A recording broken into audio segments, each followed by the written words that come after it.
पुण्यवादी पाश्चात्यदेशतारिणे श्रीकृष्ण चैतन्य प्रभु नित्यानंद श्री अद्वैता गदाधरा श्रीवासादि गौरभक्तवृंद हरे कृष्ण कृष्ण कृष्ण हरे हरे हरे राम राम राम हरे हरे मूकं करोति वाचालं पंगुं लंघयते गिरिं यत्कृपातमहं वंदे श्रीगुरुं दीनतारिणं। श्रील प्रभुपाद की जय, श्री गुरुदेव की जय, श्री चैतन्य महाप्रभु की जय। చైతన్య మహాప్రభు యొక్క ఆవిర్భావం గురించి చెప్పుకుంటున్నాం. చైతన్య మహాప్రభు సాక్షాత్ శ్రీకృష్ణుడు, దేవాది దేవుడైన శ్రీకృష్ణుడే చైతన్య మహాప్రభు రూపంలో వచ్చి మనందరికీ కూడా కృష్ణ ప్రేమని పంచుతూ ఉన్నాడు. ఆయన ఆవిర్భవించడానికి ఆయన ఎలాంటి భావాన్ని తీసుకొని వచ్చాడు, తను ఏ సమయంలో తను ఇక్కడికి స్వయంగా కృష్ణుడే వస్తున్నాడు అన్న విషయం గురించి మనం నిన్న చెప్పుకుంటున్నాం. మరి బ్రహ్మదేవుడి యొక్క ఒక్క రోజులో ఎవరుంటారంట? 14 మంది మనువులు ఉంటారు. 14 మంది మనువుల్లో ఒక్కొక్క మనువు 1000 దివ్యయుగాలు 71 దివ్యయుగాలు ఒక మనువు తన యొక్క పరిపాలన చేస్తూ ఉంటాడనమాట. మరి ఈ 71 దివ్యయుగాల్లో 28వ దివ్యయుగం యొక్క ద్వాపరయుగ అంతంలో దేవాది దేవుడైన శ్రీకృష్ణ భగవానుడు అవతరిస్తాడు. అతనే ఇప్పుడు మనం ఉన్నటువంటి కలియుగం కంటే ముందు వచ్చినటువంటి ద్వాపరయుగం ఏదైతే ఉందో ఆ ద్వాపరయుగంలో ఆవిర్భవించినటువంటి దేవాది దేవుడైన శ్రీకృష్ణ భగవానుడే ఆ శ్రీకృష్ణ భగవానుడు. అలానే ఆ ద్వాపరయుగం తర్వాత వచ్చేటటువంటి కలియుగం ఏదైతే ఉందో ఆ కలియుగంలో మొదటి పాదంలో ఆవిర్భవించేటటువంటి యుగావతారంగా వచ్చేటటువంటి స్వామి సాక్షాత్ శ్రీకృష్ణుడు, తనే చైతన్య మహాప్రభు.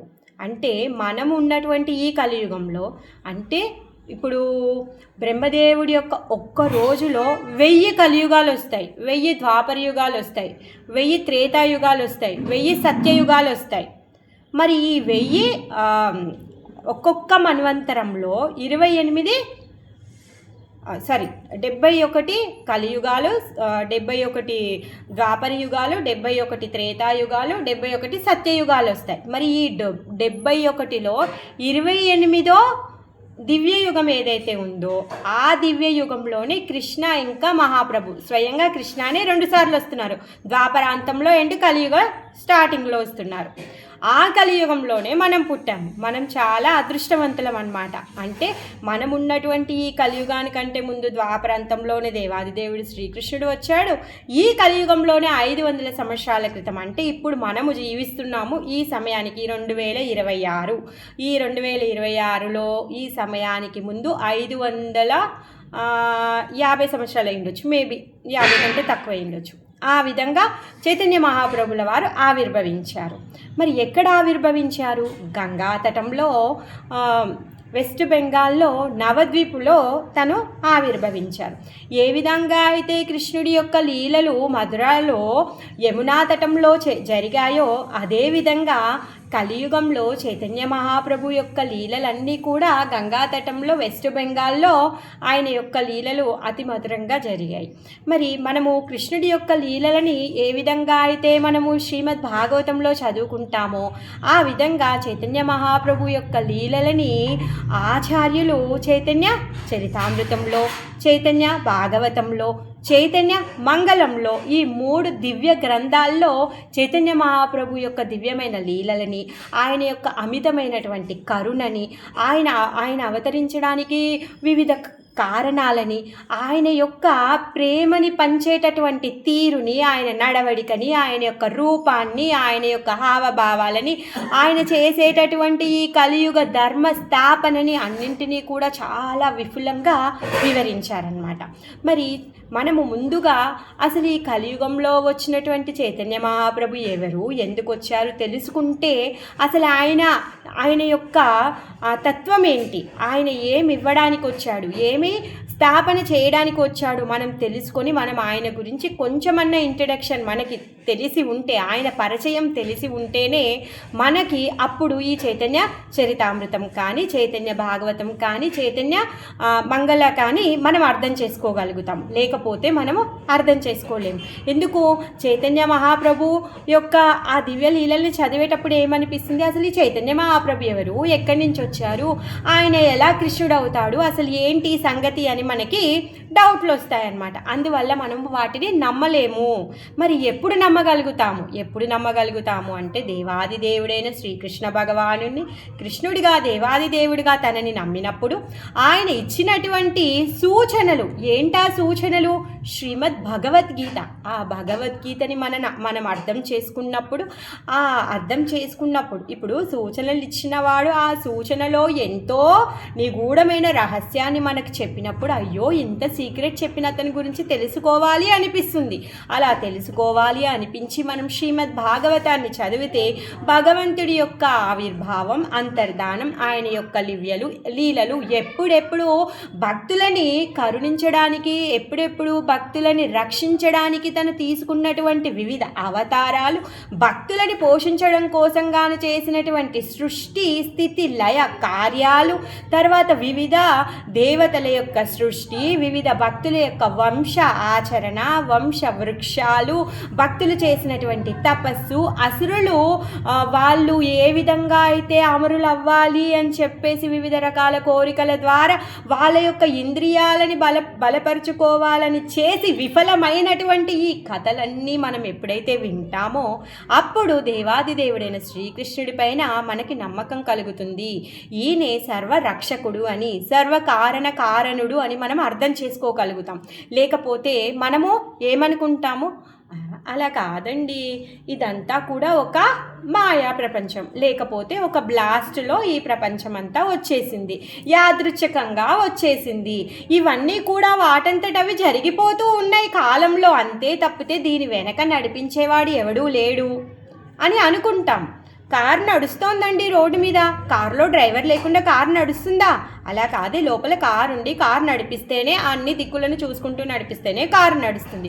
అదేవిధంగా ఈ ప్రపంచం కూడా, ఈ ప్రపంచాన్ని సంచాలకుడు ఒకడున్నాడు, అతనే దేవాది దేవుడైన శ్రీకృష్ణుడు. మరి అది తెలుసుకొని ఆయనను అర్థం చేసుకున్నప్పుడు ఆయన యొక్క సూచనలని, ఆయన యొక్క భావాన్ని, ఆయన మనకు నేర్పించాలనుకున్న దాన్ని అన్నీ అర్థం చేసుకున్నప్పుడు మరి ఆయనను ఎలా పొందుతాం? మనం ఏం చేస్తే ఆయనని పొందుతాం?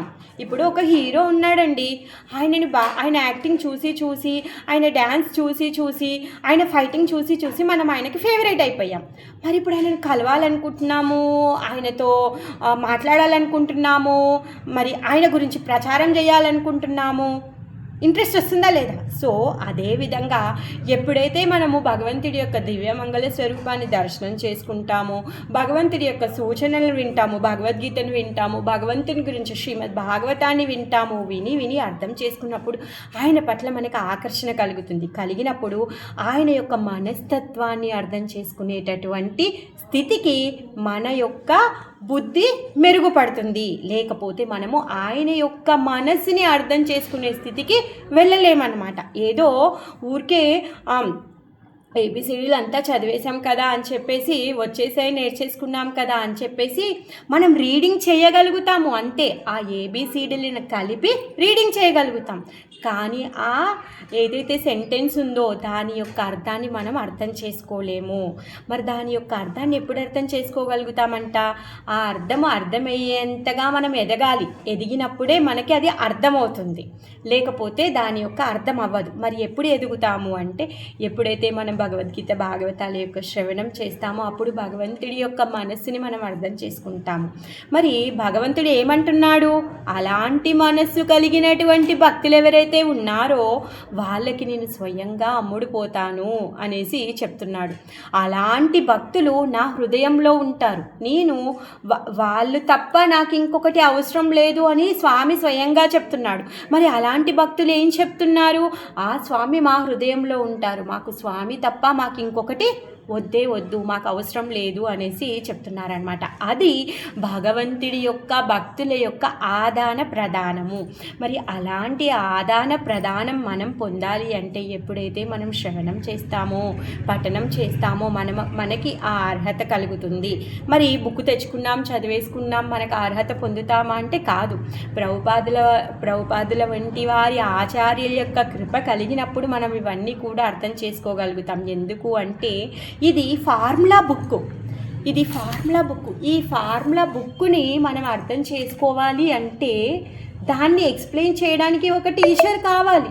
ఆ టీచరే ఆచార్యులు శ్రీల ప్రభుపాదుల వారు. ఇప్పుడు ఆయన ఈ ఫార్ములా బుక్ని అనాలజీ అంటే దాన్ని సులభతరంగా చేసి దాని యొక్క వివరణని రాసి మనకి ఆ తత్వాన్ని అర్థమయ్యే విధంగా చెప్తున్నారు. అందుకే ఈ గురు పరంపర యొక్క వాళ్ళ యొక్క అధీనంలో వాళ్ళ దగ్గర మనం ఎప్పుడైతే చదువుకుంటామో దీన్ని మనం అర్థం చేసుకోగలుగుతాం. మనం ఎంత అదృష్టవంతులం అంటే సాక్షాత్ దేవదేవుడి భూమి మీదకి వచ్చి తన యొక్క దివ్య లీలలు చేసినటువంటి సమయంలోనే మనం అందరం ఇక్కడ పుట్టాము. ఇంకా ఆయన యొక్క జీవిత రహస్యాలని బాగా విపులంగా అర్థం చేయించేటటువంటి సూపర్ డూపర్ టీచర్లు ఉన్నారు. అలాంటి టీచర్లు అందరూ కూడా మనకి దొరికారు. మనం అనుకుంటాం, అయ్యో మా పిల్లోడు చాలా కష్టపడుతున్నాడండి, మ్యాథ్స్కి, ఫిజిక్స్కి, కెమిస్ట్రీకి సరైన ట్యూషన్ టీచరే దొరకడం లేదు అనుకుంటామా లేదా కదా. సో మరి మనకి ఎంత గొప్ప ట్యూషన్ టీచర్ దొరికారు. ట్యూషన్ టీచరే కాదు, అతను మన క్లాస్ టీచరు, మన కాలేజ్ టీచరు, తర్వాత ట్యూషన్ టీచరు, ఇంట్లో అమ్మ, బయట నాన్న, అలా ఎవరతను శ్రీల ప్రభుపాదుల వారు. అందుకే ఆయన కృప వలన మనము ఈ భగవంతుడి యొక్క తత్వాన్ని అర్థం చేసుకోగలుగుతున్నాము. మన జీవిత లక్ష్యాన్ని మనం అర్థం చేసుకోగలుగుతున్నాము. ఆయన అంత సులభంగా మనకి ఈ తత్వాన్ని అర్థం చేయిస్తున్నాడు. లేకపోతే సాక్షాత్తు దేవదేవుడి యొక్క అవతరణ యొక్క దానిలో ఉన్నటువంటి మూలము భగవంతుడి యొక్క స్వభావం అర్థం చేసుకునే శక్తి మనకు లేదండి. ఆయన మనకిచ్చాడు కాబట్టే మనం చేసుకోగలుగుతున్నాం. నిన్న చెప్పుకున్నాము, స్వామి దేనికోసం వచ్చాడంట. తన యొక్క అంశాలని పంపించవచ్చు. అంశావతారాలు ఉన్నాయి, శక్తావేశ అవతారాలు ఉన్నాయి, గుణావతారాలు ఉన్నాయి, లీలావతారాలు ఉన్నాయి, తర్వాత ఏమంటారు కల్పావతారాలు ఉన్నాయి, మన్వంతరావతారాలు ఉన్నాయి. ఇన్ని అవతారాలు ఉన్నాయే. ఆ విధంగా తన శక్తి ద్వారానో తన అంశ ద్వారానో ఇవన్నీ కూడా చేయొచ్చు. మరి అలా చేయకుండా స్వయంగా స్వామి ఎందుకు వస్తున్నాడంట? ఎందుకు వస్తున్నాడు అంటే వీళ్ళందరికీ కూడా మనందరికీ కూడా తను ఉత్తమ భక్తిని, ఉత్తమమైనటువంటి ప్రేమను అందింప చేయడం కోసంగానే వస్తున్నాడు. వేదాల్లో చదువుకుని నువ్వు వేద నియమం ప్రకారంగా నువ్వు వేద అనుష్ఠానం చేసి యజ్ఞాలని యాగాలని చేయడం వలన నువ్వు భక్తి పొందుతావు, వైకుంఠానికి వెళ్తావు. కానీ ఆ వైకుంఠ భక్తి కంటే ఇంకా ఉత్తమమైన భక్తిని నేర్పించడం కోసమే స్వామి స్వయంగా తను వస్తూ ఉంటాడనమాట. ఎప్పుడెప్పుడు వస్తూ ఉన్నాడు? బ్రహ్మదేవుడి యొక్క ప్రతిరోజులో ఒకసారి వస్తారు. ఎప్పుడు వస్తారంట? ఈ 7వ మన్వంతరంలో 28వ దివ్యయుగంలో ద్వాపరయుగ అంతంలో కలియుగం మొదట్లో స్వామి వస్తున్నారు. మనం ఇప్పుడు కలియుగంలో పుట్టాము. కలియుగం అంటే నల్లనిది, చీకటిది, అజ్ఞానంతో కూడుకున్నది. మరి వజ్రం ఉందనుకోండి, అది ఎంత వెలుతురునిస్తుంది, అది చాలా వెలుతురునిస్తుంది, చాలా అద్భుతంగా మెరుస్తుంది. అదే వజ్రాన్ని తీసుకెళ్ళి చీకట్లో పెట్టారనుకోండి, దాని యొక్క వెలుగు ఎలా ఉంటుంది, దాని యొక్క మెరుపు ఎలా ఉంటుంది. అలాంటి ఈ కాలంలో ఈ నల్లటి యుగంలో స్వామి వజ్రము ఎవరు? సాక్షాత్ దేవదేవుడు ఆవిర్భవించాడు. ఏం చేస్తున్నాడు? తన వెలుతురిని అందరికీ అందిస్తున్నాడు. ఏ విధంగా అందిస్తున్నాడు? హరినామముతో తను అందిస్తున్నాడు. గోలోక ధన, ఆ గోలోకంలో ఉండేటటువంటి ఆ ధనాన్ని తెచ్చి మనకి కుమ్మరిస్తున్నాడు, ఫ్రీగా పంచుతున్నాడు. నదియా గోత్రుమే నిత్యానంద ఏం చేస్తున్నాడు? తను ఒక షాప్ పెట్టాడంట, హరినామాన్ని పంచే షాపు. మరి ఆ షాప్కి అందరు వస్తున్నారంటే రావట్లేరంట, ఎవరు బద్ధకం అనమాట. అలాంటిది నేను ఆన్లైన్లో ఆర్డర్ చేసుకుంటాను కదా అలా. అందుకని చెప్పేసి ఇలాంటి బద్ధకస్తుల కోసం అని చెప్పేసి నిత్యానంద మహాప్రభు స్వయంగా ప్రతి డోర్కి వెళ్ళి డోర్ కొట్టి వాళ్ళ దగ్గరికి వెళ్ళి వాళ్ళ కాళ్ళ మీద పడిపోయి ఏమంటున్నాడంట, అయ్యా నాయన నువ్వు హరే కృష్ణ మహామంత్రాన్ని చెప్పు, హరి బోల్ హరి బోల్ హరి బోల్ హరి బోల్ అని చెప్పేసి వాళ్ళందరితో కూడా హరి నామాన్ని ఉచ్చరింప చేస్తున్నాడు. ఒక్కసారి హరి అనండి, ఒక్కసారి కృష్ణ అనండి, ఒక్కసారి గౌర అనండి అని చెప్పేసి ప్రతి ఒక్కరితో కూడా గౌర నామాన్ని వాళ్ళు పలకరిస్తున్నారు. అంటే స్వామి స్వయంగా మనందరినీ కోరుకుంటూ ఉన్నారు. మనం ఏ విధంగా అయితే పిల్లోడు హాస్టల్కి వెళ్ళాడు అనుకోండి, పిల్లోడు ఎప్పుడెప్పుడు వస్తాడని అమ్మ ఎదురు చూస్తుంది, అదేవిధంగా స్వామి కూడా మనము ఆయనకు విముఖంగా ఇక్కడికి వచ్చేసాం, నా పిల్లోడు ఎప్పుడు నా దగ్గరికి వస్తాడా అని చెప్పేసి ఎదురు చూస్తూ ఉన్నాడు. అందుకే మనకు కావలసినటువంటి వసతులని అన్నింటితో పాటు ఇంకా ఆయన ప్రేమని మనకి ఇవ్వడానికి సాక్షాత్ స్వామి ఇక్కడికి వచ్చాడనమాట. ఆ హరినామ ప్రేమని మనకి ఇవ్వడానికి తను ఇక్కడికి వచ్చాడనమాట. మరి తను ఎవరైనా వచ్చి చేయొచ్చు, కాకపోతే స్వయంగా ఈ బృందావన వాసులు ప్రేమించినటువంటి ఆ ప్రేమని మనందరికీ నేర్పించడానికి, ఆ ప్రేమని స్వయంగా తనే అనుభూతి పొందుతున్నాడు కాబట్టి అనుభూతి పొందిన వాళ్ళు లేకపోతే ఆ ప్రేమని ప్రేమించిన వాళ్ళు తను నేర్పించాలి. మరి స్వామి ఏం చేస్తున్నాడు, తనే స్వయంగా వస్తున్నాడు. మళ్ళీ ఆ భక్తులను పంపించవచ్చు కదా, ఆ భక్తులను పంపించట్లేదు, ఆ భక్తులు కూడా ఆయనతో వస్తారు. కాకపోతే ఆయన స్వయంగా వస్తున్నాడు. ఎందుకు వస్తున్నాడంట, దానికి 2 కారణాలు ఉన్నాయంట. ఏంటి, యాక్చువల్గా 3 కారణాలు ఉన్నాయి. ఏంటి ఆ 3 కారణాలు అంటే, ఇప్పుడు కలియుగం వచ్చింది, ఈ యుగ ధర్మాన్ని స్థాపించాలి అంటే స్వామి రావాలి ఎలాగూ. మరి అదే సమయంలో ఈ యుగ ధర్మాన్ని స్థాపించడం కోసం గాను మరి ఈ ఏమంటారు, ఈ యుగ ధర్మంలో ఉన్నటువంటి ఈ ధర్మాన్ని స్థాపించాలి అంటే ఎవరు రావాలి, స్పెషల్గా స్వామి వస్తాడు. స్వామి వస్తాడు. మరి ఈ యుగ ధర్మం ఏంటి అంటే హరినామ సంకీర్తన. ఆ హరినామ సంకీర్తన చేయడం కోసం కానీ స్వామి వస్తున్నాడు. ఇంకా మరి ఈ దాస్య భక్తి, తర్వాత మాధుర్య భక్తి, వాత్సల్య భక్తి, సాఖ్య భక్తి, ఇవైతే ఉన్నాయో బృందావన వాసులు చేసేటటువంటి ఈ భక్తి అంతా కూడా వీళ్ళందరూ స్వామికి సేవ చేస్తూ వాళ్ళు పొందేటటువంటి అనుభూతి ఇంత అంతా కాదంట. ఆ అందరి భక్తుల్లోకెల్లా ఉత్తమమైనటువంటి భక్తురాలు ఎవరంటే శ్రీమతి రాధారాణి. ఆమె పొందేటటువంటి అనుభూతిని రుచి చూడాలి అనుకున్నాడు. అందుకోసంగానే తను ఈ ప్రేమని పంచుతూ ఆ అనుభూతిని కూడా తను పొందాలనుకుంటున్నాడు. ఇప్పుడు స్వామిగానే మళ్ళీ వచ్చాడనుకోండి, ఆ అనుభూతిని ఎలా పొందుతాడు? ఇప్పటి వరకు స్వామి సేవని స్వీకరిస్తూ ఉన్నాడు. స్వీకరించడంలో వచ్చేదానికంటే మజా సేవని చేయడంలో మజా ఎక్కువగా ఉందంట. ఎందుకంటే వాళ్ళందరూ అంతా ఆనందంగా ఉన్నారంట. ఆయన అక్కడ హాయిగా కూర్చున్నాడు, టీవీగా కూర్చున్నాడు, సింహాసనంలో కూర్చొని అందరి దగ్గర నుంచి సేవలు తీసుకుంటూ ఉన్నాడు, ఎంజాయ్ చేస్తున్నాడు. అయినా కానీ అక్కడ ఉన్నటువంటి సేవకులు ఎవరైతే ఈ సేవ చేస్తూ పొందేటటువంటి ఆనందం ఉంది చూడు, ఆ ఆనందము ఆయన పొందే ఆనందం ముందు చాలా చిన్నగా అనిపిస్తుందంట.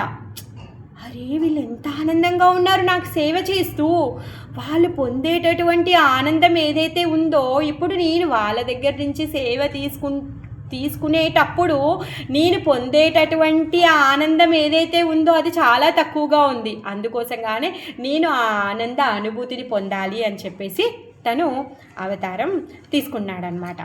అందుకే భక్తుడి రూపంలో వచ్చాడు. ఆ ఉత్తమ భక్తురాలైనటువంటి శ్రీమతి రాధారాణి తను గౌరాంగి.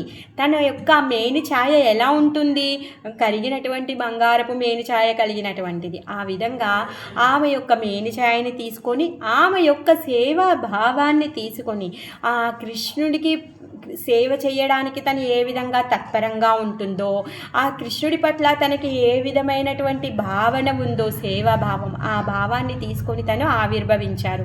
మరి అలాంటి ఏంటి, ఇప్పుడు కృష్ణుడే సాక్షాత్తు రాధారాణి భావాన్ని తీసుకొని వచ్చారంటే ఎంత అదృష్టమండి.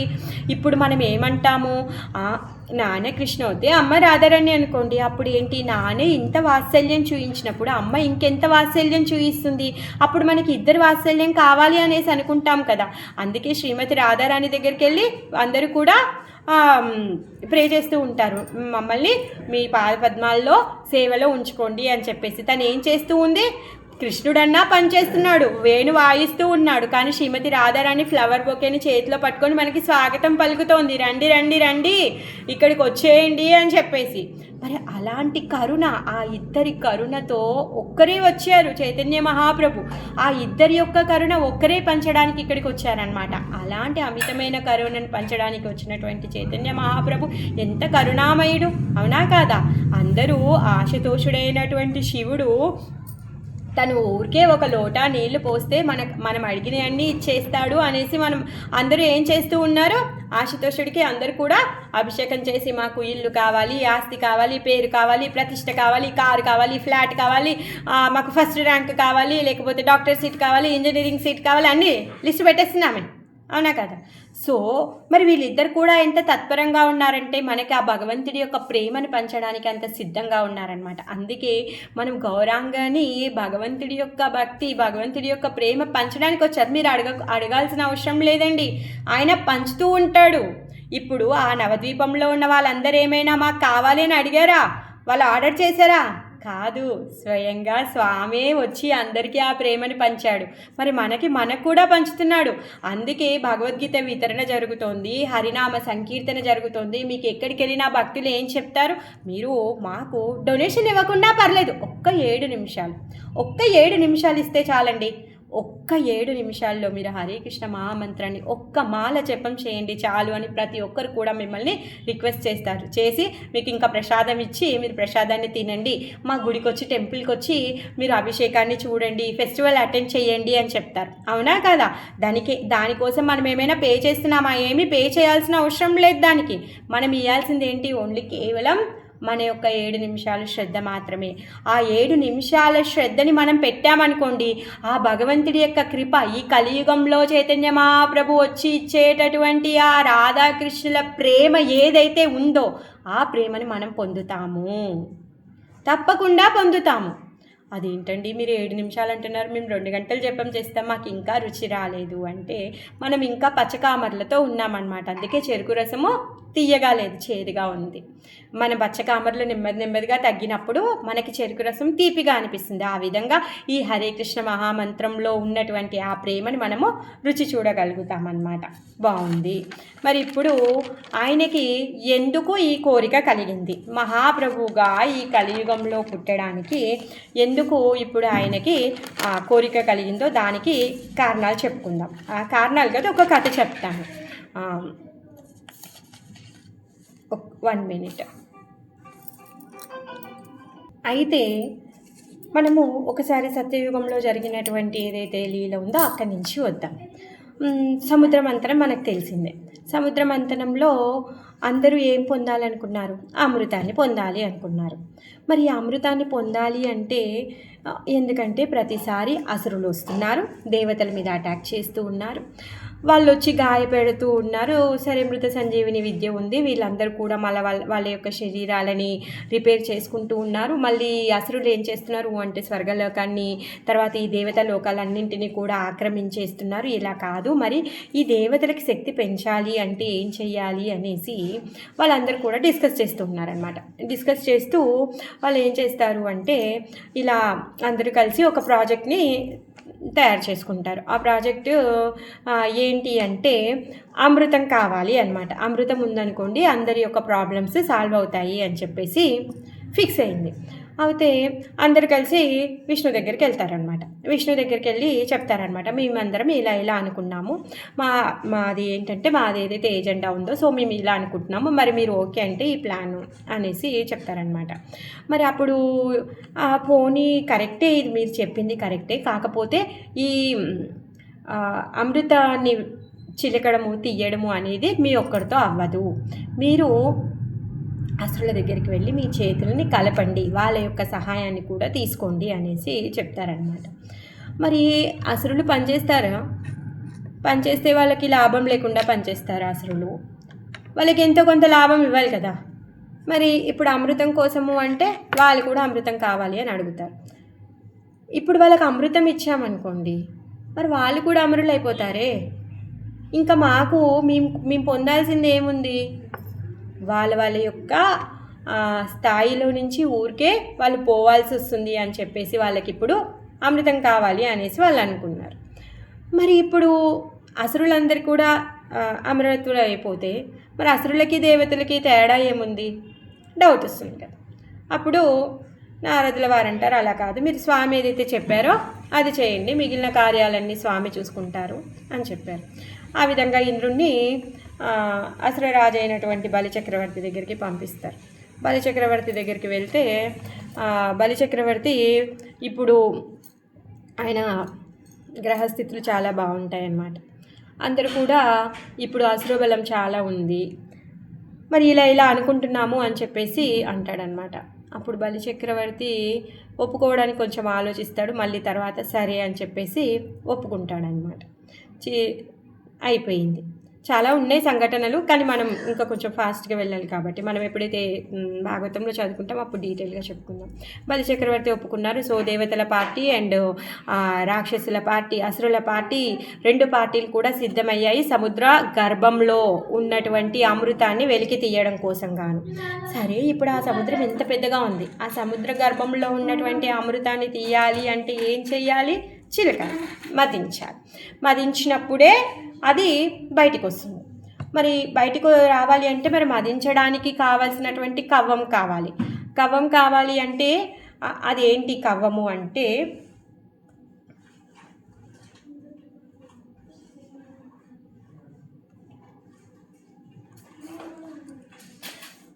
మందర పర్వతం.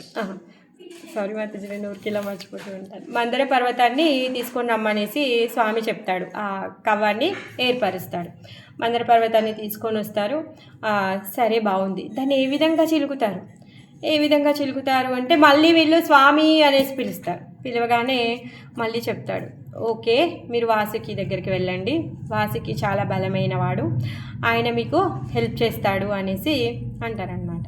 ఓ, స్వామి కార్యానికి పిలిచారు కదా, నేను చాలా బాగా ఫేమస్ అయిపోవచ్చు అనేసి వాసుకి అనుకుంటాడనమాట. పాపం హెల్ప్ అంటే సరేలే, విష్ణు ఆయన పేరు చెప్పాడు కదా అని చెప్పేసి వెళ్తాడు. ఎందుకు? ఆదిశేష ఎప్పుడూ విష్ణువుతోనే ఉంటాడు కదా, మరి ఆయన పడుకునేటటువంటి బెడ్ అతనే, తర్వాత ఆయన ఎప్పుడు అవతరించినా కానీ ఆ ధామంగా అక్కడ ఉన్నటువంటి పరిస్థితుల్ని అన్నింటినీ కూడా తను చూసుకుంటాడు, చాలా ఫేమస్ అయ్యాడు. సో ఆ విధంగా నేను వాసుకి కూడా ఏదో కొంత పేరు వస్తుంది కదా అనేసి తను అనుకుంటాడు. పాపం తను చేసే కార్యం తనకు తెలియదు, హెల్ప్ అడిగారు, పేరు చెప్పారు కదా అని చెప్పేసి తను వచ్చేస్తాడనమాట. వచ్చిన తర్వాత చెప్తారనమాట ఏంటి అంటే ఆ వాసుకిని మందర పర్వతానికి చుట్టుగా చుట్టేసి ఆ వాసుకిని ఒకవైపు అసురులు ఒకవైపు దేవతలు పట్టుకొని చిలుకుతూ ఉంటే అప్పుడు దాంట్లో నుంచి సముద్రంలో నుంచి అమృతం వస్తుంది అనేసి చెప్తారనమాట. అంతా బాగుంది. ఇప్పుడు ఆ మందర పర్వతాన్ని అంతా తీసుకొని వచ్చి ఆ సముద్రంలో పెట్టే అంత శక్తి కూడా ఈ దేవతలకి దానవులకి సరిపోవట్లేదంట. హెల్ప్ అని అడిగితే స్వామియే మళ్ళీ హెల్ప్ చేశాడు వాళ్ళకి, ఆ మందర పర్వతాన్ని తీసుకొచ్చి సముద్రంలో స్థాపించడానికి ఐడియా ఇచ్చాడు, హెల్ప్ చేస్తూనే ఉన్నాడు. అయిన తర్వాత వీళ్ళు మందర పర్వతాన్ని అక్కడ పెడితే అది మునిగిపోతుంది, ఆధారం లేకపోయేసరికి మళ్ళీ స్వామి దగ్గరికి వెళ్ళి హెల్ప్ అనేసి అడుగుతూ ఉంటారనమాట. మళ్ళీ ఏం చేస్తాడు? కూర్మ అవతారాన్ని తీసుకుంటాడు. కూర్మ అవతారాన్ని తీసుకొని ఆ మందర పర్వతం కింద బేస్ లాగా వచ్చాడు. అయితే 1000 యోజనాల వెడల్పున్నాడంట స్వామి యొక్క వీపి. ఆ 1000 యోజనాల వెడల్పు ఉన్నటువంటి ఆయన వీపి మీద ఈ మందర పర్వతాన్ని స్థాపించారంట. స్థాపించితే వాళ్ళు ఆ మందర పర్వతాన్ని తిప్పడానికనేసి దాన్ని మూవ్ చేయడానికని ట్రై చేస్తూ ఉన్నారనమాట. ట్రై చేస్తూ ఉంటే వాళ్ళకి కదలట్లే, వాళ్ళ దగ్గర ఉన్నటువంటి శక్తి సరిపోవట్లే. ఇప్పుడు మనం ఫస్ట్ కవ్వాన్ని మొదలు పెట్టాలంటే ఒకసారి ఫోర్స్ వేయాలి కదా, ఇలానే ఫోర్స్ వేయాలి కదా. అయితే ఇటు సైడ్ దేవతలు ఇటు సైడ్ దానవులు ఉన్నారు, ఆ ఫోర్స్ సరిపోవట్లేదంట. మళ్ళీ స్వామి హెల్ప్ అనేసి అడుగుతారనమాట. ఆ సంచాలనానికి కావలసినటువంటి ఫోర్స్ని స్వామియే ఇస్తాడంట. అయిపోయిన తర్వాత కింద కూర్మం కదులుతూ ఉందంట, ఇలా కదులుతూ ఉందంట. కదులుతూ ఉంటే ఆ పర్వతం ఇలా డెంకిసలాడిపోతుంది అనమాట. దానికి పైనుంచి ఏమీ ప్రెషర్ లేదు. సో ఎందుకంటే చాలా పెద్దది కదా, అది ఇలా పడిపోతూ ఉందన్నమాట మందర పర్వతం పడిపోతే ఈ రాక్షసులు దేవతలు కూడా అందరు కూడా గోవింద అవుతారు. మళ్ళీ తర్వాత స్వామిని హెల్ప్ హెల్ప్ అని అడుగుతారనమాట. అప్పుడు కూర్మ అంటాడనమాట, అవునులే నాయన కొంచెం వీపి దురదగా ఉందని చెప్పేసి నేనే అలా ఇలా కదలాను అంతేలే, ఇలా కంగారు పడకండి అనేసి అంటాడంట. సరే పైనుంచి కూడా కొంచెం ఇవ్వాలి కదా అని చెప్పేసి తను పైన అజితుడుగా వచ్చి కూర్చుంటాడనమాట. అజితుడు చాలా చేతులను కలిగి ఉండి ఆయన యొక్క ఫోర్స్తో ఆ మందర పర్వతాన్ని పట్టుకొని పైనుంచి కింది నుంచి ఆధారం, పైనుంచి ఫోర్స్ ఇచ్చి ఈ సంచాలనానికి బలాన్ని ఇచ్చి ఐడియా ఇచ్చి ఇవన్నీ చేసి తిప్పుతూ ఉన్నారనమాట. అయితే ఈ దేవతలు అండ్ దానవులు ఏం చేస్తారు, వాళ్ళు ఏమనుకుంటారంటే, దేవతలు ఏమంటారు అంటే మేము ముఖం సైడ్ ఉంటాము వాసుకి అనేసి అంటారనమాట. అప్పుడు దానవులు ఏమంటారంటే, భలే ఉన్నారు మీరు, ప్రతి ఒక్కటి కూడా గొప్పవన్నీ మీరే తీసేసుకుంటారు, తోక ఏంటి అది అక్కడి నుంచి మలాన్ని వదులుతుంది, అలాంటి ప్లేస్ మాకు ఇస్తారా, మీరేమో ముఖం సైడ్ మీరు ఉంటారా అని చెప్పేసి పాపం పోటీపడి అప్పుడు ఇంకా దేవతలు సరే ఓకే మీరు కావాలంటే ముఖం సైడ్ వచ్చేసేయండి, మేము ఇటు వచ్చేస్తాము అనేసి చెప్తారనమాట. పాపం అడిగి వెళ్తారు. ఆ రాపిడి ఏదైతే ఉందో మందర పర్వతానికి వేసి తిరిగే రాపిడితో వాసుకి శరీరంలో నుంచి ఆ విషపు అగ్నులే వస్తున్నాయంట. ఎందుకో తను వడి పట్టుకొని తను తిప్పాలి కదా, ఎంత యాతన పడుతుంది తన యొక్క ఆ బాధకి, ఆ కేకలకి, ఆ వాసుకి యొక్క నోట్లో నుంచి విషపు అగ్ని జ్వాలలు వస్తున్నాయంట. ఆ విషపు దానికి తర్వాత ఆ విషపు వాసనకి దానికి అసలు అందరూ కూడా మాడిపోయారు. పాపం వాళ్ళకి అంత సిక్కైపోయారనమాట. సో అప్పుడు దేవతలు అనుకుంటారు, ఆహా పోనీలే మంచిగా అయింది, కనీసం ఇది ఒకటన్నా బాగుంది అనేసి వాళ్ళు అనుకుంటూ ఉంటారనమాట. ఆ విధంగా ఇప్పుడు మళ్ళీ సముద్రాన్ని చిలుకుతూ ఉన్నారు. రకరకాలుగా వచ్చాయి. తర్వాత చంద్రుడు వచ్చాడు, లక్ష్మీదేవి వచ్చింది, కామధేను వచ్చింది, ఐరావతం వచ్చింది, అన్నీ కూడా వచ్చాయి. విషం కూడా వచ్చింది. విషం వచ్చినప్పుడు శివుణ్ణి పిలవడము, శివుడు వచ్చి దాన్ని కంఠంలో ధరించడము అంతా అయిపోయింది. తర్వాత అమృతం వచ్చింది. అమృతం రాగానే ఆ అమృత భాండాన్ని తీసుకొని స్వామి స్వయంగా వచ్చాడు. ఏమైంది, ఐడియా ఇచ్చాడు, ఫోర్స్ ఇచ్చాడు, ఆధారం ఇచ్చాడు, పైనుంచి సపోర్ట్ ఇచ్చాడు, కింది నుంచి సపోర్ట్ ఇచ్చాడు, చివరాఖరికి అమృతాన్ని కూడా స్వయంగా తీసుకొని వచ్చిన తర్వాత ఇప్పుడు ఇద్దరు సమానంగా పంచుకోవాలి. అంతలోకి అసురులు దొంగతనం చేసేస్తే మళ్ళీ కూడా స్వామియే స్వయంగా మళ్ళీ మోహిని రూపాన్ని తీసుకొని రావడము, ఆ అమృతాన్ని దేవతలకి పంచడము, ఇవన్నీ కూడా చేశాడు. ఈ విధంగా సముద్ర మంథనలో 14 times పిలిచారంట స్వామిని. స్వామి పిలిచినప్పుడల్లా వచ్చి తన యొక్క హెల్ప్ని చేస్తూ ఉన్నారనమాట. ఎలా ఇస్తున్నాడంట, అందరికీ మాస్టర్ లాగా, తను స్వామిలాగా ప్రతి ఒక్కరికి కూడా వాళ్ళ యొక్క సేవకులందరికీ కూడా ఆయన సేవ చేస్తున్నారు. ఎలా చేస్తున్నారు, మాస్టర్ లాగా, తను రాజులాగా, అందరిపైన ఆధిపత్యం కలిగినటువంటి వాడిలాగా వీళ్ళందరికీ కూడా స్వామి సేవ చేస్తున్నాడు. హెల్ప్ చేయడం, ఐడియా ఇవ్వడం, ఇవన్నీ ఇవ్వడం అంటే ఏంటి, ఇవన్నీ సేవ చేస్తూ ఉన్నాడు, అవునా కాదా? సో విష్ణు ఏ విధంగా సేవ చేస్తూ ఉన్నాడు అంటే మాస్టర్ లాగా సేవ చేస్తూ ఉన్నాడు. మరి రాముడు ఏ విధంగా సేవ చేస్తూ ఉన్నాడు అంటే ఫ్రెండ్ లాగా సేవ చేస్తూ ఉన్నాడనమాట. మరి సత్యయుగంలో ఈ విష్ణువు 14 సార్లు హెల్ప్ ఇవన్నీ అడగడం అయిపోయింది. తర్వాత ఈ అసుర వంశంలో హిరణ్యకశిపులు పుట్టారు. హిరణ్యకశిపుడికి ప్రహ్లాదుడు పుట్టాడు. ప్రహ్లాదుడు పుట్టిన తర్వాత ప్రహ్లాదుని హిరణ్యకశిపుడు నానా రకాలుగా హింసించడంతో మరి ఈయనకున్నటువంటి భక్తికి మెచ్చి బ్రహ్మదేవుడిచ్చినటువంటి వరానికి తగ్గట్టుగా నరసింహ రూపాన్ని తీసుకొని వచ్చి ప్రహ్లాదుని కరుణించాడు. మరి ప్రహ్లాదుని ఎప్పుడైతే తన ఒడిలోకి తీసుకున్నప్పుడంట నరసింహస్వామి ప్రహ్లాదుని అడుగుతాడంట, ప్రహ్లాదా నీకేమనిపిస్తోంది, నీ ఫీలింగ్స్ ఏంటి అనేసి అడుగుతాడంట. తను ఇప్పటివరకు ఎలా ఉన్నాడు, ఉగ్ర రూపంతో ఉన్నాడు. తండ్రిని పొట్ట చీల్చి పేగులను తీసి హృదయాన్ని తీసి నలిపేసి అంత ఉగ్ర రూపంలో ఉండి ఎప్పుడైతే ప్రహ్లాదుడు వచ్చి ప్రార్థిస్తే తను మొత్తం శాంత రూపాన్ని తీసుకొని తన యొక్క వాత్సల్యాన్ని చూపిస్తున్నాడు ప్రహ్లాదుడిని ఎంత వాత్సల్యంగా నాకుతూ ఉన్నాడు, ముద్దులాడుతూ ఉన్నాడనమాట. తను ఆ ప్రహ్లాదుడి యొక్క ప్రేమను తను అనుభూతి పొందుతూ ఉన్నాడు. అందుకుగానే స్వామి ఏమంటున్నాడంటే ప్రహ్లాద నువ్వెలా ఫీల్ అవుతున్నావు అనేసి అడుగుతాడనమాట. అప్పుడు ప్రహ్లాదుడు అంటాడంట, స్వామి నేనేదైతే పొందుతున్నానో ఆ అనుభూతిని నోటితో చెప్పలేను.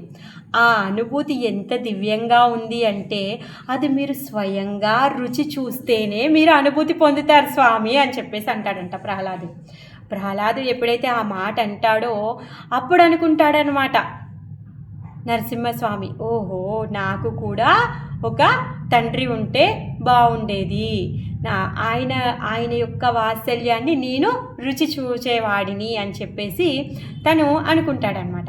అందుకోసంగాను తను ఏం చేస్తాడు అంటే నెక్స్ట్ ఇంకో అవతారం తీసుకుంటాడు. ప్రహ్లాదుడు అన్న మాటకి నరసింహస్వామికి 2 కోరికలు కలిగాయంట. ఏంటి? ఒకటేమో స్నేహాన్ని కోరుకున్నాడు. ఎందుకు? ఇప్పటి వరకు స్వామిని ఇప్పుడు సముద్ర మంథన లీలలో హెల్ప్ స్వామి దేవాది దేవ సర్వకారణ కారణ అంతా నువ్వే అని చెప్పేసి సహస్రశీర్ష పురుష అని చెప్పేసి పాడుతూ ఉన్నారు, స్వామిని పిలుస్తూ ఉన్నారు. అవునా కాదు?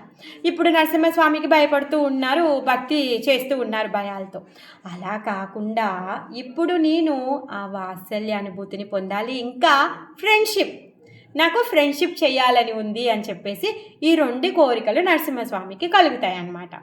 ఆ విధంగా తను ఆ భక్తుల కోరికని ఫ్రెండ్ లాగా ఉండి తీర్చడము, తర్వాత వాత్సల్యాన్ని పొందాలి అని చెప్పేసి అనుకుంటాడు. ఆ కోరికల వల్ల తను రామావతారం తీసుకున్నాడండి. దశరథ మహారాజు యొక్క వాత్సల్యంతో దశరథ మహారాజు ఒడిలో తను పొందినటువంటి ఆ పితృవాత్సల్యాన్ని, ఆ 3 తల్లుల దగ్గర నుంచి మాతృవాత్సల్యాన్ని తను తీసుకొని చాలా హ్యాపీ ఫీల్ అయ్యాడు. కానీ రాముడికి ఫ్రెండ్ అనేవాడే లేడు. ప్రతి ఒక్కరు కూడా రాముడిని స్వామిలాగానే ఆదరించేవాళ్ళు. ఎవరైనా వచ్చి రాముడి దగ్గరికి పలకరించడానికి వస్తే రాముడు ఆలింగనం చేసుకోవడానికి వెళ్తే కూడా ప్రతి ఒక్కరు కూడా తన పాదాభివందనమే చేసేవాళ్ళు. సుగ్రీవుడిని కూడా తన స్నేహితుడిగా స్వీకరిస్తాను అంటే సుగ్రీవుడు ఏం చేస్తాడు? పాదాల మీద పడిపోతాడు. ఎప్పుడైతే విభీషణుడు వస్తాడో లంక నుంచి వచ్చినప్పుడు తనని కూడా ఆలింగనం చేసుకుంటాను అంటే విభీషణుడు కూడా అలా కాదు, మీరు మా స్వామి అని చెప్పేసి లొంగిపోతాడు. హనుమంతుడు కూడా దాస్యంలోనే ఉన్నాడు. పోనీ అన్నతమ్ముళ్ళు అందరూ కూడా స్వామిని దేవాది దేవుడిగా చూడడం, ఆయనకి సేవలు చేయడంలోనే ఉన్నారు. ఆ విధంగా రాముడికి ఫ్రెండ్స్ ఎవరు లేరు. ప్రతి ఒక్కరు కూడా రాముడిని దేవుడిలాగానే చూస్తూ ఉంటారన్నమాట. మరి అందుకోసమే హరి అంటే ఏంటి? అందరికీ హెల్ప్ చేయడము. అలానే రాముడు ఏం చేస్తూ ఉన్నాడు? ఇక్కడ అందరి నుంచి హెల్ప్ తీసుకుంటూ ఉన్నాడు. ఇప్పుడు సముద్ర మంథనంలో అందరికీ హెల్ప్ చేశాడు. ఇప్పుడు రాముడు ఏం చేస్తున్నాడు? అందరి దగ్గర నుంచి ఆ హెల్ప్ తీసుకుంటూ ఉన్నాడు. ఏ విధంగా? ఇప్పుడు నది దాటడానికి అక్కడ ఉన్నటువంటి నది దాటడానికి తనతో హెల్ప్ తీసుకున్నాడు. తర్వాత అడవిలో ఉన్నప్పుడు అక్కడ ఉన్నటువంటి ఋషి మాతాజీ గుహుడితో హెల్ప్ తీసుకున్నాడు. అడవిలో ఉన్నప్పుడు అక్కడ ఉన్నటువంటి ఋషులు మనుల అందరి దగ్గర నుంచి హెల్ప్ తీసుకున్నాడు. ఎప్పుడైతే సీతమ్మ జాడని కనుక్కోవడానికి కోతుల యొక్క హెల్ప్ తీసుకున్నాడు, మంకీస్ వాళ్ళతో హెల్ప్ తీసుకున్నాడు. అవునా కాదా? ఆ విధంగా తను అందరి దగ్గర నుంచి హెల్ప్ తీసుకున్నాడు అన్నమాట. మరి ఇప్పుడు ఏ విధంగా తను సేవ చేస్తూ ఉన్నాడు? తనకి ఆయన ఫ్రెండ్స్ లాగా వీళ్ళందరూ నా స్నేహితులు అని చెప్పేసి తను సేవ చేస్తూ ఉన్నాడనమాట. ఇంకా వాళ్ళ దగ్గర నుంచి సేవ తీసుకొని సేవ చేస్తూ ఉన్నాడనమాట. ఇప్పుడు మొత్తం రామరాజ్యాన్ని ఏర్పరచడం ఆయనంతా చాలా గొప్ప సేవ. కాకపోతే ఆయన యొక్క సర్వెంట్స్ని అందరినీ కానీ అదంతా కూడా ఆయన ఏ విధంగా స్వీకరిస్తున్నాడు అంటే ఫ్రెండ్ లాగా స్వీకరిస్తూ ఉన్నాడనమాట. మరి ఇప్పుడు ఆయన లోపల వాత్సల్యం అనే కోరిక తీరిపోయింది, కానీ ఈ ఫ్రెండ్ ఏదైతే ఉందో అది తీరలేదన్నమాట. అందుకని చెప్పేసి మళ్ళీ ఇంకో అవతారాన్ని తను తీసుకుంటూ ఉంటాడనమాట. ఏంటి, ఇప్పుడు ఫ్రెండ్ లాగా కూడా ఉండాలి. కృష్ణ అవతారం, కృష్ణుడి యొక్క అవతారంలో తనకి ఎంతమంది ఫ్రెండ్స్ ఉన్నారు.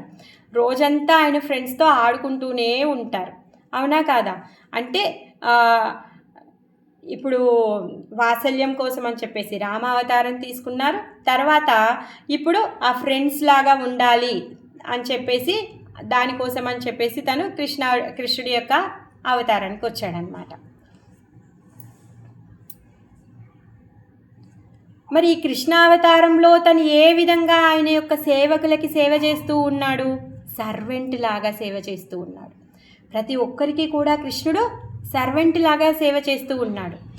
యుధిష్ఠిరుడి దగ్గరికి వెళ్ళి పాదాభివందనం చేస్తాడు, కుంతి దగ్గరికి వెళ్ళి పాదాభివందనం చేస్తాడు, అవునా కాదా? వాళ్ళందరికీ కూడా సేవకుడిగా సేవ చేశాడు. ఆఖరికి అర్జునుడికి కూడా రథసారథిగా కూర్చొని తను సేవకుడిలాగా సేవ చేస్తూ ఉన్నాడు. ఇంకా అదేంటి, రాజసూయ యజ్ఞంలో తను ఏం చేశాడు?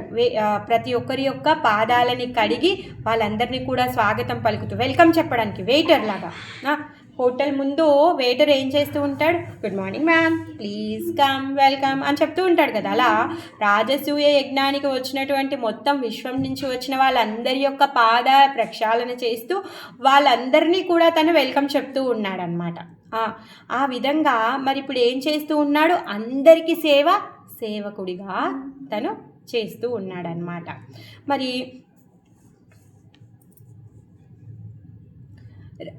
ఇంకా ఇక్కడ ఆయన యొక్క వైభవాన్ని చూపిస్తాడు. ఏ విధంగా? 16,108 మంది రాణులని పెళ్లి చేసుకుంటాడు.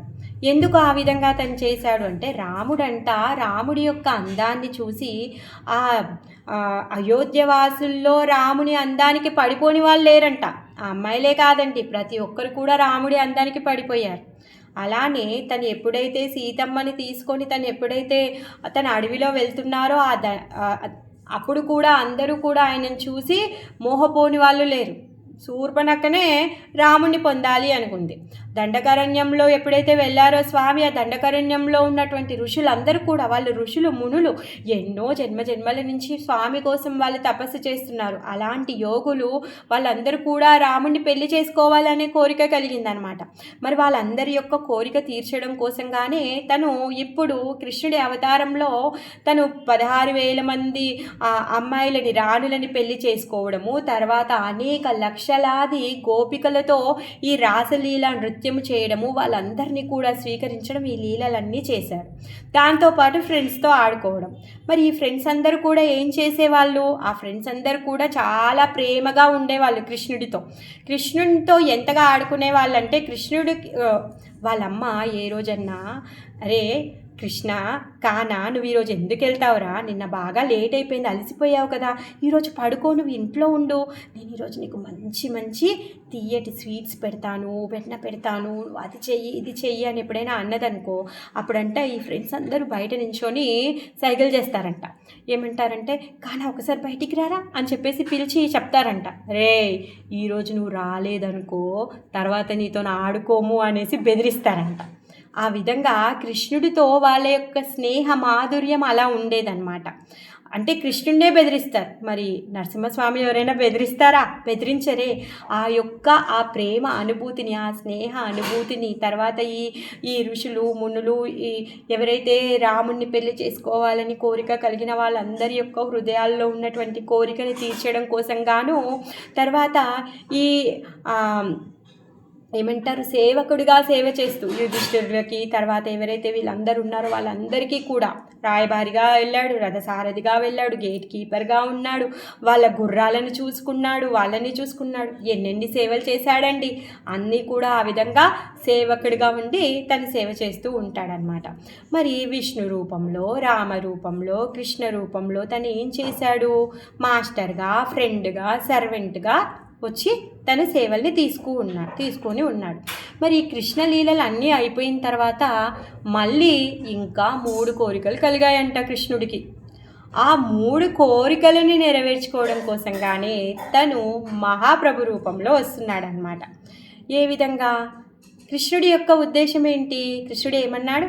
సర్వధర్మాన్ పరిత్యజ్య, ఇంకా ఎవరైతే నా యొక్క జన్మ కర్మ ఎవరైతే తెలుసుకుంటారో వాళ్ళు నా ధామానికి తిరిగి వస్తారు. తర్వాత ఎత్కరోషి యదశ్నాసి యజ్జుహోసి, మీరు ఏది చేసినా కూడా మదర్పణం నాకు అర్పించి చెయ్యండి. తర్వాత పత్రం పుష్పం ఫలం తోయం, మీరు పత్రాన్ని పుష్పాన్ని ఫలాన్ని అర్పిస్తే చాలు నేను మీకు దాసోహం అయిపోతాను అని చెప్పాడు. మరి ఆ విధంగా భక్తులు చేసేటటువంటి దాని అనుభూతికి తను అమ్ముడు పోతూ ఉన్నాడు, భక్తులని తన హృదయంలో పెట్టుకుంటూ ఉన్నాడు.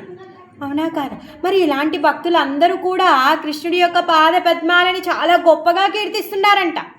కృష్ణుడి యొక్క పాద పద్మాలని అంత గొప్పగా కీర్తిస్తుంటే ఆయన పాద పద్మాలకు ఉన్నటువంటి గొప్పతనం ఏంటో ఆయనకు తెలియట్లేదు పాపం. ఎందుకు? ఆయనకేం తెలుస్తుంది ఆయన యొక్క పాద పద్మాలకు ఉన్నటువంటి గొప్పతనము? భక్తులకు తెలుస్తుందంట. చూడడానికి అలా అనిపిస్తుంది. స్వామికే తెలియనటువంటి స్వామి యొక్క పాద పద్మాలకు ఉన్నటువంటి శక్తి, కరుణ, అద్భుత మహిమ మరి వేరే వాళ్ళు ఎలా తెలుసుకుంటారండి? అందుకే అనంతదేవుడు అనంతకాలం నుంచి అనంతముఖాలతో తను కీర్తిస్తూ ఉన్నారు స్వామి యొక్క పాద పద్మాల యొక్క కృపని, కీర్తిని, అద్భుత లీలల్ని. కానీ ఇప్పటికీ అయిపోలేదంట. మరి అలాంటి అనంత మహిమని మనం ఎలా తెలుసుకోగలుగుతాము? అందుకని చెప్పి వీళ్ళందరూ కూడా ఆ స్వామి యొక్క పాద పద్మాల మహిమని కీర్తిస్తూ ఆ పాద పద్మాలను పట్టుకొని వదలకుండా ఆ పాద పద్మాల కోసం అని చెప్పేసి వాళ్ళ జీవితాలని త్యాగం చేసి వాళ్ళు భగవంతుడి సేవ చేస్తూ పొందేటటువంటి ఆ అనుభూతి ఏదైతే ఉందో ఆ అనుభూతి ఆయనకు తెలియట్లేదన్నమాట. అందుకని చెప్పేసి భక్తుడు ఎలా ఉంటాడు, భక్తుడి హృదయంలో అసలు ఏముందో నేను తెలుసుకోవాలి అని అనుకున్నాడంట స్వామి. తర్వాత నా లోపల అసలు ఏం యోగ్యతలు ఉన్నాయి, నా పాద పద్మాలకి ఏంటంత మహిమ, మరి ఎందుకు నా పాద పద్మాలు వీళ్ళందరినీ ఆకర్షిస్తూ ఉన్నాయి, అది కూడా తెలుసుకోవాలి అనేసి అనుకున్నాడనమాట. మరి నేను ఇప్పుడు ఎవరికైతే అనుగ్రహాన్ని ఇస్తున్నానో అనుగ్రహం ఇచ్చినప్పుడు తను పొందేటటువంటి అనుభూతి ఏంటిది, ఆ అనుభూతిని కూడా నేను తెలుసుకోవాలనుకుంటున్నాను అని చెప్పేసి ఆ విధంగా తను ఈ 3 కోరికలను పెట్టుకొని మహాప్రభు రూపంలో తను అవతరించబోతున్నాడనమాట. ఆయనకేం తెలుసు పాపం, ఎంతో కష్టపడి జపం చేసి సాధన చేస్తే అప్పుడు కానీ ఆ స్వామి యొక్క పాదపద్మాలు మన మనసులో ధరించుకోలేము. ఆయన ఏమనుకుంటున్నాడు, అసలు నా పాదపద్మాల్లో ఉన్నటువంటి మహిమ వీళ్ళు ఇంత అనుభూతిని పొందుతున్నారు అనేసి తను అనుకుంటున్నాడు. అందుకని చెప్పేసి ఈ 3 కోరికల వల్ల తను ఈ కలియుగంలో సచీమాత యొక్క ఇంట్లో తను ఆవిర్భవిస్తున్నాడనమాట.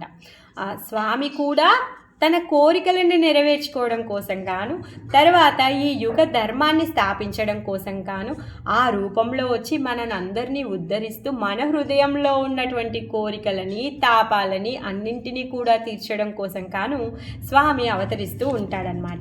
మరి ఈ కలియుగంలో అవతరించినటువంటి స్వామి యొక్క రూపం ఏం రూపమంట? బంగారు మేను ఛాయతో ఉన్నటువంటి రూపము. ఆయన రంగు మాత్రమే మారిందండి, అంతేకాని ఆయన యొక్క స్వభావం మారలేదు. ఆయన ఎరుపు వర్ణంలో వచ్చిన, తెలుపు వర్ణంలో వచ్చిన, నీలపు వర్ణంలో వచ్చిన, బంగారు మేను ఛాయతో వచ్చిన ఆయననే. ఇంకా శ్రీమతి రాధారాణితో కలిసి వచ్చారు కాబట్టి ఈ కరుణావతారం, ఈ గౌరాంగుడు ఎవరైతే ఉన్నారో ఈ బంగారు మేను ఛాయతో ఉన్నటువంటి అతను ఏంటి, కరుణావతారం. ఆయనకి ఎంత కరుణ కలిగి ఉంది అంటే ఆయన కరుణని పంచడానికి ఇక్కడికి వచ్చాడనమాట. అందుకే ఆయనని కరుణావతారము అనేసి అంటారనమాట. సో ఆ గౌరాంగుడి యొక్క ఆయన ఎలా పుట్టారు, ఆయన లీలలేంటి, అవన్నీ కూడా మనము రేపు కంటిన్యూ చేసుకుందాము.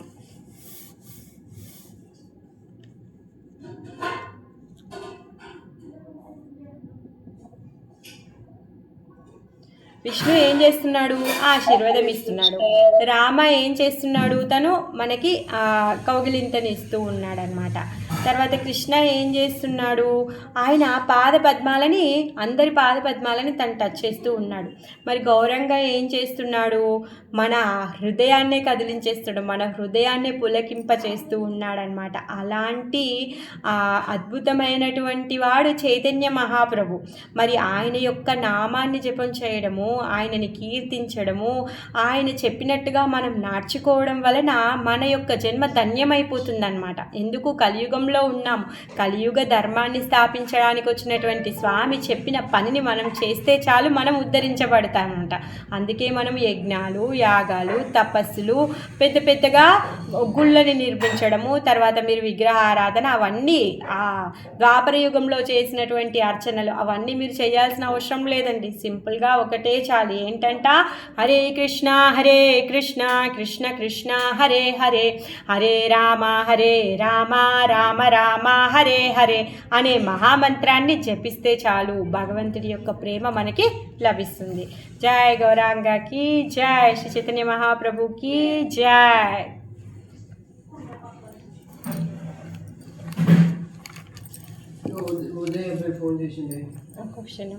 హరే కృష్ణ. అందరికీ అర్థమవుతుంది కదా చైతన్య మహాప్రభు ఎవరు, తను ఎందుకు ఈ అవతారం తీసుకుంటున్నారు. ఈ కలియుగంలో వచ్చినటువంటి చైతన్య మహాప్రభుయే సాక్షాత్ కృష్ణ అని అర్థమైంది కదా. ఎవరికైనా ఏమైనా సందేహాలు ఉన్నాయా? అర్థం అవ్వలేదా?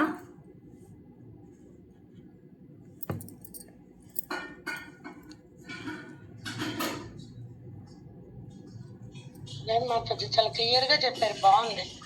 ఆయన యాద అనుభూతి కోసం వచ్చి అంటే ఆయన అనుభవిస్తుంది, మళ్ళీ మనకు కూడా పనిచేస్తున్నారు కదా. ఆయన స్పెషల్ గా అయితే ఆయన అనుభవించాడు, అది మళ్ళీ మనకు పంచారు ఆయన ఈ క్వాలిటీయే అది పంచడము, ఇంకా ఆయన అనుభూతి పొందుతూ మనకు పంచుతూ ఉన్నాడు అనమాట. అలా అందుకే భక్తులు వాళ్ళు పొందినటువంటి అనుభూతిని హరినామం అందరితో చెప్పించి అందరికీ పంచుతూ ఉన్నారు.